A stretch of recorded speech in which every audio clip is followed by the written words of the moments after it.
తర్వాత prebiotics, probiotics అని ఉంటుంది. అంటే మంచి బ్యాక్టీరియా కొన్ని మిస్ అయిపోతుంది చెడు బ్యాక్టీరియా పెరగటం వల్ల. ఆ మంచి బ్యాక్టీరియాని క్యాప్సూల్ రూపంలో మనకి ఇవ్వటం. ఇచ్చిన తర్వాత వాటి పాపులేషన్ మనం ఒక బిలియన్ బ్యాక్టీరియా లోపలేస్తే అవి ట్రిలియన్స్ కావాలి అంటే దానికి ఆహారం కావాలి. దాని పేరే ప్రీబయాటిక్. ప్రీబయాటిక్ అంటే ఫైబర్ అన్నమాట. అంటే ఇది ఎక్కడ ఉంటుంది ఫైబరు?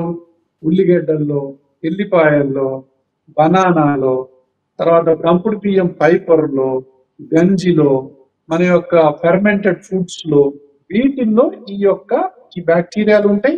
దానికి సంబంధించినటువంటి ప్రీబయాటిక్ కూడా ఉంటుంది. ఆహారం ద్వారా ఇమ్యూనిటీని పెంచుకునేటటువంటి విధానం ఏదైతే ఉందో ఇప్పుడు సైంటిఫిక్ గా వచ్చింది.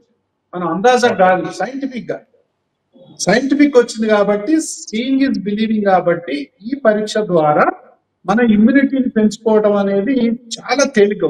ఇది చాలా పెద్ద సబ్జెక్ట్. 5-10 సంవత్సరాల తర్వాత ఈ సబ్జెక్ట్ తప్ప ఇంకే సబ్జెక్ట్ మాట్లాడరు.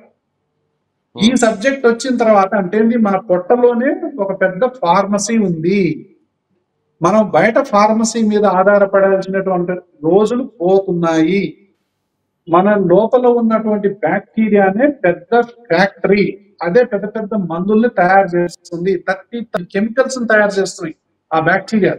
అవి దేనికి ఉపయోగపడుతున్నాయి, దేని వల్ల ఏ ఆరోగ్యం వస్తుంది, ఏ కెమికల్ వల్ల మన ఆరోగ్యం చెడిపోతుంది అనేటటువంటి విషయాల్ని ఇప్పుడిప్పుడే మైక్రోబయోమ్ అనాలిసిస్ ద్వారా, రీసెర్చ్ ద్వారా సైంటిస్టులు తెలుసుకుంటున్నారు. ప్రజలందరూ నేను చెప్పేది ఏంటంటే, కరోనా ఉన్నమాట వాస్తవం దేశంలో. అది ప్రమాదకరమైనటువంటి వైరస్ అయితే కాదు ఇప్పటిదాకా. అది అండర్ అబ్జర్వ్ ఉంది. ఇన్ఫెక్షన్ చాలా ఫాస్ట్ గా సోకుతుంది, కానీ డేంజర్ బెల్స్ అయితే ఏమి లేవు.